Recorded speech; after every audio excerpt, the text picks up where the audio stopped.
Welcome to our channel Rakshi kitchen. நம்ம சேனலை subscribe பண்ணாதவங்க சப்ஸ்கிரைப் பண்ணிக்கோங்க. இப்போ நம்ம மண்ணீரல் எப்படி செய்கிறதுன்ட்டு பார்க்கலாம். இப்போ ஹாட் வாட்டரில் 1/2 ஸ்பூன் மஞ்சத்தூள் ஆட் பண்ணிக்கலாம். அப்புறம் மண்ணீரல் ஆட் பண்ணிக்கலாம்.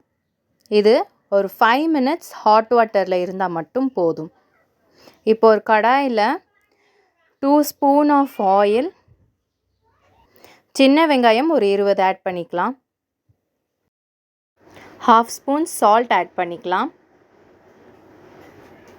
இப்போது ஹாட் வாட்டரில் நம்ம மண்ணீரலை போட்டு எடுத்துட்டோம். இப்போ இந்த தோலை நீக்கி நம்ம க்ளீன் பண்ணணும்.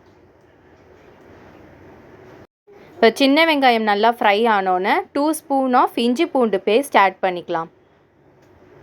அது தோல் நீக்கிட்ட பிறகு இந்த மாதிரி வாட்டரில் போட்டுட்டு குட்டி குட்டி பீஸாக கட் பண்ணிவிட்டு ஒரு வாஷ் பண்ணிவிட்டு நம்ம இப்போ அந்த வதங்கின ஆனியனில் போட்டுடலாம்.